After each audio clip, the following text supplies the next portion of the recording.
Hi, everyone. I'm Laura Beth, and I own Butterbee Farm, a cut flower farm in Whitehall, Maryland. I've been teaching gardening classes for so many years. It's so much fun to translate everything I know about growing cut flowers commercially down to the garden size so that all of you can enjoy all the wonderful bounty that I get to enjoy on a daily basis. Today's class is about zinnias and sunflowers, which are actually really easy to grow, but there's a few tips and tricks that we've learned that can help you have more abundance and fewer disease and pest problems. First off, it's good to know that both zinnias and sunflowers are asters. Asters are a huge family of plants in most gardens. Some of my favorite things that fall into the aster family are dahlias, for example, zinnias, strawflower, cosmos, marigolds, feverfew, yarrow, ageratum, mums, lettuce even, and a whole bunch of other things. So it's just good to know what falls into different families so that you can be prepared for some of the issues that might come along with growing some things in those families. One thing about asters to know is that almost exclusively they are edible. So you actually can eat zinnias and sunflowers. I can't promise you that they're tasty, but if you are doing a cutting garden and somebody's wedding happens to coincide with your zinnia season, you can pick off some leaves from those zinnias and put them on the cake for the wedding. As I mentioned, zinnias and sunflowers are very easy to grow and they can really produce a lot so that you can have an abundant garden. But there's definitely a few things that we've learned over the years that are specific to growing a cut flower garden that I hope will be helpful to you. The first and most important thing you can do is to choose a full sun area in your garden. These plants are not going to enjoy part shade. They're certainly not going to enjoy full shade. So make sure you're using a full sun area. Both sunflowers and zinnias do well in containers. So you can absolutely grow these in containers too. Regardless, full sun all the way. Typically, we always water our zinnias and sunflowers once really well at planting time. And then if it's a really dry season, we'll continue to water as needed, but that one good water at planting time really helps set you up for success. So definitely don't shirk that duty. And finally, normal to even low fertility is totally fine for these super robust plants. Sometimes it seems like they even grow better in bad soil. I've heard that cosmos, which are in the aster family, actually grow really well in horrible soil and not as well in really rich soil.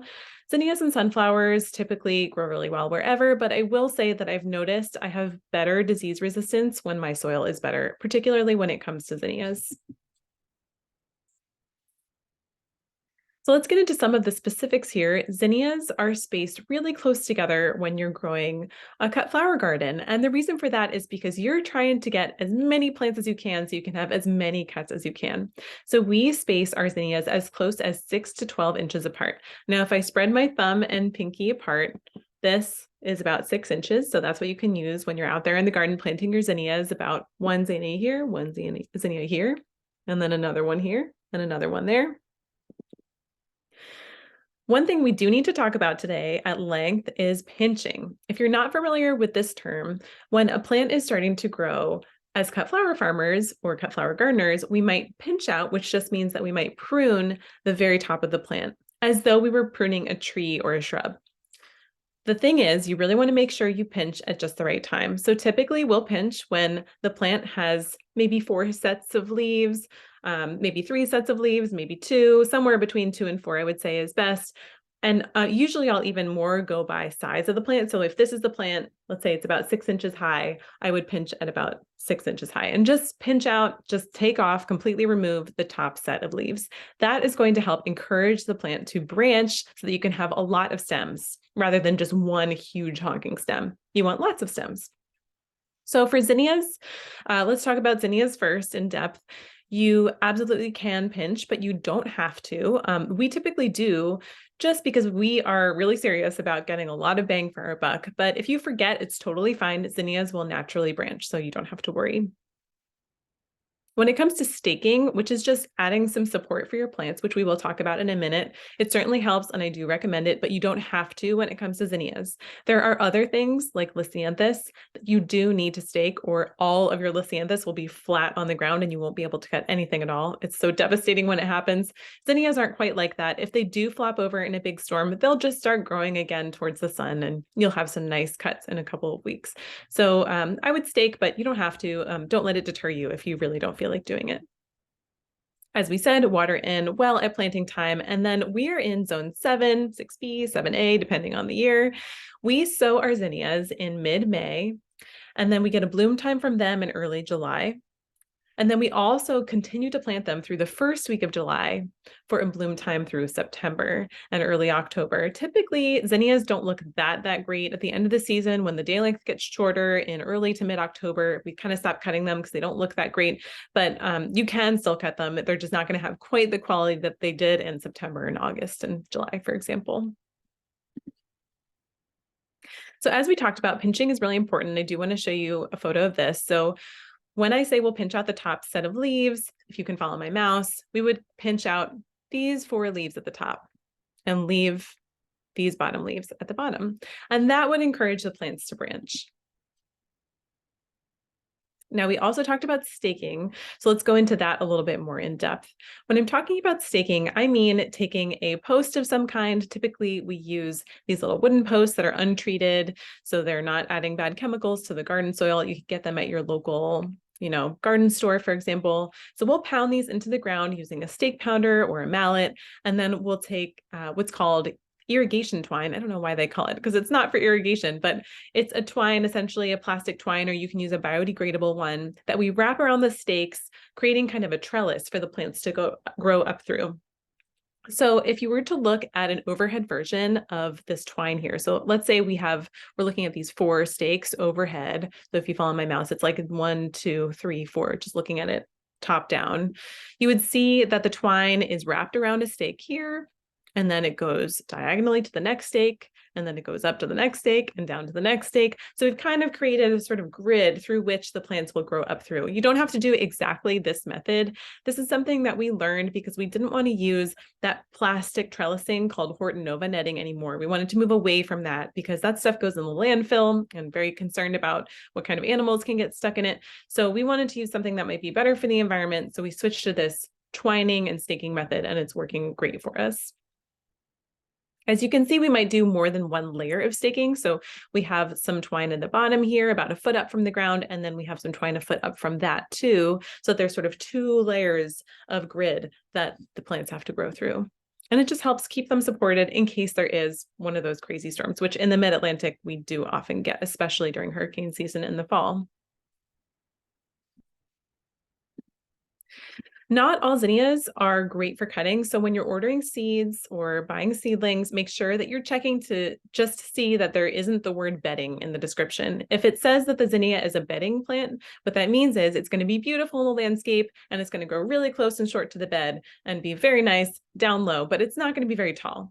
And when it comes to a cutting garden, what we really want is super tall stems so that we can do whatever we want with them, right? If you have that beautiful empty wine bottle and you want to stick a stem in it, you want the stem to be long enough to make that possible, right? Or if you have a tiny bud vase, you can always cut a stem shorter, but you can't make it longer. So we want to get away from bedding zinnias and really choose varieties that are going to be nice and long and very productive. Another thing to note is that many zinnias are prone to what's called zinnia meltdown. It is as bad as it sounds. It's a huge pain. There's actually researchers looking into what this thing is, zinnia meltdown. Basically what it is if your plant has zinnia meltdown, when you cut the stem and you put it in some water on your beautiful little kitchen table, the next day the zinnia will be completely dead. It will be gross and brown. It'll literally look like it melted in the vase. It's very weird. That's zinnia meltdown. Researchers think it has something to do with humidity, possibly something to do with powdery mildew, which is another disease that zinnias can get. Whatever, don't worry about it. What we do is we simply choose varieties that are resistant to zinnia meltdown, and I'll share what those are. So if you want to grow, any variety, maybe it's susceptible to zinnia meltdown, maybe it's not, you can try it, see what happens. Maybe for you, zinnia meltdown isn't as much of an issue because you're just enjoying these flowers on the table. For us, it's a big problem because we don't want our flowers to die the minute they get to our customers' hands. So we really do err away from varieties that might be more susceptible to that. And the same with powdery mildew. We really prefer varieties that don't get powdery mildew. You can see what that looks like on the plant here. It just looks like a kind of a white, literal powder. And it does rub off if you rub the leaf a little bit. It's just kind of annoying. It makes the plants die faster. It spreads pretty fast. It's very normal. So if you see it in the garden, you don't have to worry too much. One thing you can actually do is spray it with a little milk and a little baking soda. Apparently, that is actually very effective. I've actually never done that one before. We haven't had major powdery mildew issues yet on our farm, but that is something that you can try. Generally speaking, we ignore all kinds of weird stuff we see on our zinnias. If you take our ranunculus class, you'll hear a little bit about what we do when we see disease, because ranunculus is prone to a lot of different diseases, and we definitely do not want to lose any plants to that. Zinnias, on the other hand, though they do tend to get various diseases, they still tend to bloom and look pretty and have no problem just living with whatever it is that they have. So we kind of ignore them. As I mentioned, I have never really sprayed anything for powdery mildew, even though we do see it sometimes. I just rotate my zinnias around the farm so that they're not living in the same soil year after year after year. I try to give them good airflow and call it a day. So when we see disease, we don't do much. And I would recommend doing the same when it comes to zinnias. They're very vigorous and very resilient. Just just enjoy them and look the other way when you see spots. Some of our favorite varieties are as follows. So these are all the ones that would be resistant to those diseases that we mentioned, the meltdown and also the powdery mildew. Oklahoma is a family of kind of smaller, I would say like maybe this large zinnias. Some of them can be slightly bigger. So they're not going to be those huge binary giant zinnias, as they're called, the ones that might, win you like that blue ribbon at the state fair. Not those. These have beautiful colors though, and they're extremely abundant. Our florists actually really enjoy using the Oklahomas because they're small enough that they're kind of usable in a design with other things. So as you can see, you can kind of see the size compared to these dahlias. They're just lovely. Lots of different colors to choose from. The ivory variety is the only one that I've had issues with in terms of it germinating, not quite as well as some of the others. So if you do want to grow this beautiful sort of pale yellow ivory color, overseed a little bit because it doesn't germinate quite as well. Oklahoma white is our best seller by far because white is always such a popular color in the cut and garden. It's so useful. It can go with any palette. So I do highly recommend growing Oklahoma white. Then there's the queen varieties. So these were bred specifically for cutting. They're gorgeous.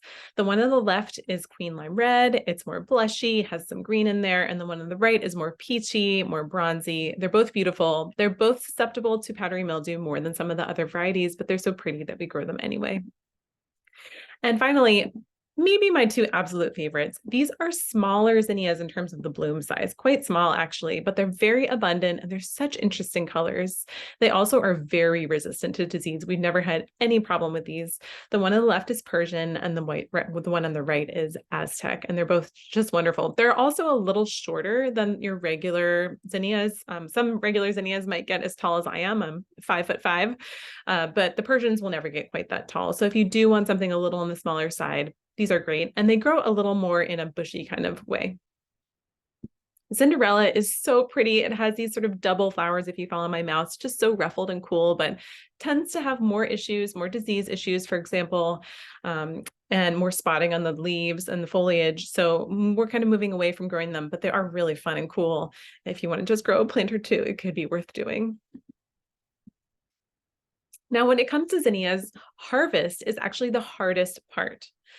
When you're harvesting zinnias, you want to make sure to cut at the right time because they don't last that long on the table compared to some other flowers that we grow. For example, ranunculus lasts 2, sometimes almost 3 weeks on the table if you take care of it right, whereas zinnias might be more like a week, right? So that's like significantly less.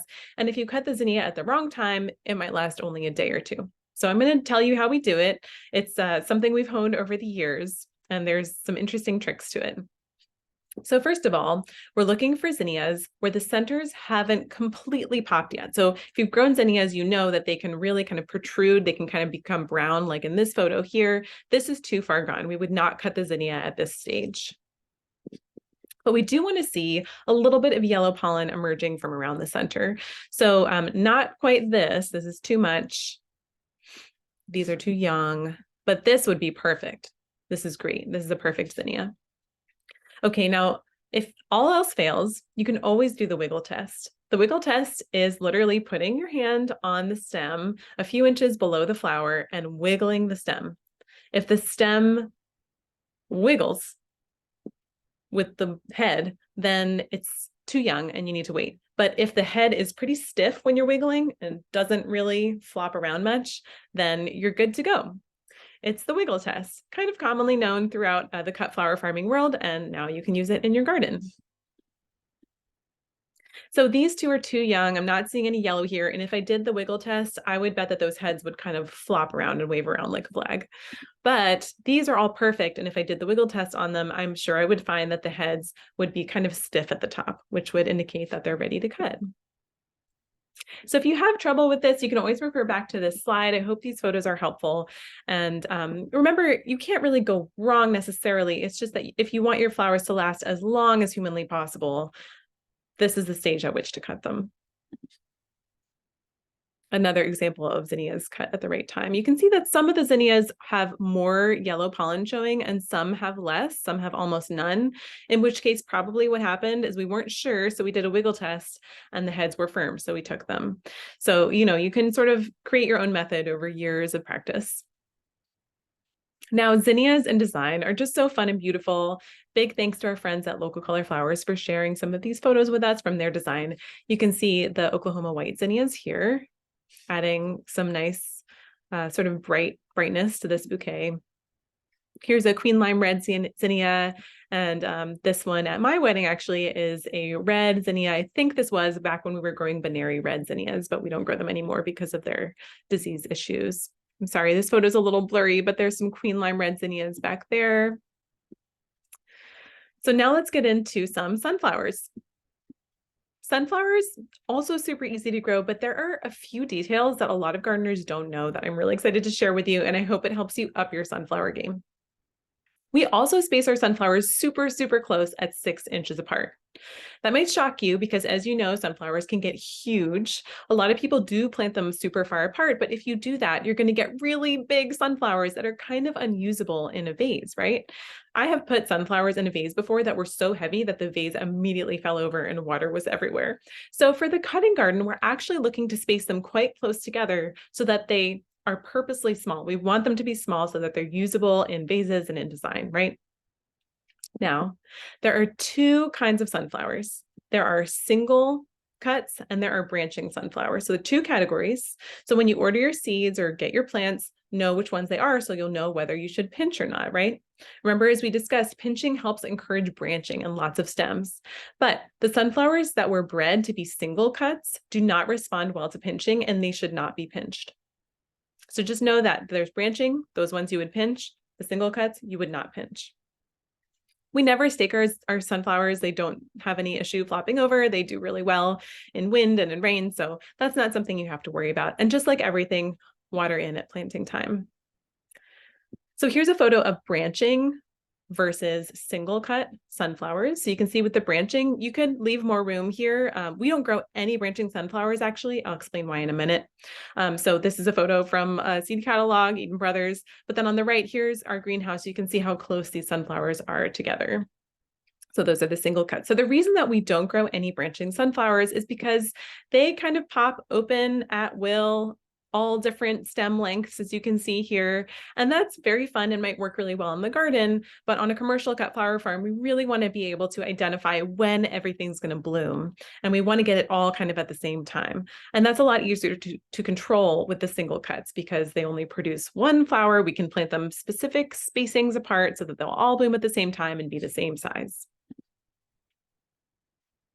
So special varieties also is another reason why we might just choose to grow the single cuts. Branching, there are some very cool varieties too, actually, in the branching category, but the pro cuts are bred for the cutting garden or the cut flower farm, and those are single cut varieties. They have really cool bicolor patterns. They're just really lovely and very vigorous and uniform. The single cuts are also faster to bloom. Sunflowers are probably the fastest blooming flower you can grow in your cut flower garden in general. So when you get to single cuts, it could be maybe 4 or 5 weeks before you see a bloom, which is very quick for a flower in the garden, right? So that's another good reason to grow the single cuts. Now, more categories to share. There are 2 categories of sunflowers when it comes to day length. Some are day length sensitive and some are day length neutral. Day length sensitive sunflowers need a certain amount of light in order to bloom, right? They need nice long days, whereas neutral sunflowers will bloom just when the number of weeks has passed when they should bloom, given that there is just enough sunlight, right? So we choose to grow day length neutral sunflowers during the short day length of the season. So if we were going to try to grow sunflowers as early as possible, maybe try to get blooms in June, for example, that maybe were planted in like late April, those sunflowers would be day length neutral. That's what we would choose to grow so that they bloom as fast as possible because they're not waiting for a super long day. So just know that when you buy your sunflower seed, it should say on the packet, if you really, really want early or late suns, you're going to want the day length neutral suns. Some of our favorite varieties are the Pro-Cut Lemon Red, which is here. Oh, it's just so fun, so beautiful. The Pro-Cut Plum is this one where my mouse is. It's got like that purpley kind of hue that is just so fun and pretty. And sometimes it looks purple, sometimes it looks brown. You can kind of make it look like whatever color you want, depending on what it's paired with. Moulin Rouge over here on the right, it's just so fun. It's almost a black chocolate sunflower. When it comes to harvest, sunflowers are pretty, like zinnias, finicky about when they should be cut for the longest lasting bloom time on your table. So we cut sunflowers when just one petal is popping open, or at the very latest, when the flowers are still cupped like this. So I'll show you a bunch of examples. Right here, do you see how this petal is starting to pop? So this would be the right time to cut this sunflower. Believe it or not, that will bloom on the table and it'll last several weeks. It's amazing when sunflowers are cut at the right time, they really can last quite a long time. Over here, you'll see a wide variety of harvest time. Some of these are great, some of these are not. So this one that my mouse is on is too open. This one is almost too open, but it's still okay. These are much better, and this one's perfect right here. So those are just some examples of various stages. If you do have a refrigerator, let's say you have, I don't know, a friend's birthday party you're trying to hold some sunflowers for, you can actually put them in the refrigerator, but they have to be cut right when that first petal or right when they're just barely cupped if they're going to last. You can hold them in the refrigerator or the cooler in water for a week before bringing them out again, and they will still last a really long time on the table. So that is one cool thing about sunflowers. We really can't do that with almost any other flower. For example, zinnias, that would never work. They do not store well in the cooler at all, but sunflowers you can do that with. So just one thing to note is they do continue to open in the cooler because, you know, you're opening and closing that cooler or refrigerator door and warm air is coming in. So not all of them might be at quite the perfect stage after a week, but you can absolutely try this, and we've had a lot of success with it. I know I'm going to talk about this in every class, but the best way to prevent rabbit and deer pressure on your sunflowers is to use blood meal, which is a powder you can get from, you know, your local gardening supply center. It is blood meal, just the blood from the bottom of poultry houses, and we sprinkle it on top of the plants, and it deters deer and rabbits both. So whenever we grow sunflowers, we immediately sprinkle blood meal on at planting time. And then we do it again a week later and again a week later until the sunflowers are too tall for it to be a problem anymore. You can see the blood meal here. You can see the sort of density at which we applied it. It's really a very light sprinkling. You really don't need too much. It's pure nitrogen, so you don't want it to be too much because you don't want your soil to have too much nitrogen in it. So just be sparing with it. It smells bad enough that deer and rabbits are not going to eat whatever it's on. It's also an organic product, so you don't have to worry about it being around you or, you know, being around your kids. It's very safe to use. I used to work on an organic vegetable farm where we would sprinkle it on kale because our kale was getting destroyed by deer. And then when it was time to harvest, we would cut the kale, rinse it off, the blood meal would be gone, and then we could sell it to the customer. Sunflowers and designs. Some sunflowers here are just so fun. Some of these are double flowered sunnies. We call them sunnies affectionately.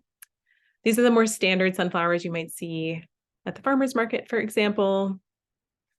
This is at our farm. This is that Moulin Rouge sunflower. This is a really cool palette. And over here on the left, these are those Cinderella zinnias I mentioned. And over here on the right, these are the Aztec zinnias that we were talking about. So that's really all there is to it with zinnias and sunflowers. The one thing I did want to mention about sunflowers, we sort of talked about how with zinnias, we plant a few times in the summer. So we plant some in June, we plant some in July, we plant some in August, and that way we get a continuous bloom all season long. Same with sunflowers. You can do absolutely the same. Plant some every month, even every week, and then you can have a continuous bloom of sunflowers. Thank you so much for joining us. I hope you learned something about growing zinnias and sunnies in your home gardens. Please email me any questions or comments you might have at butterbeefarm@gmail.com, and hope to see you at the next class.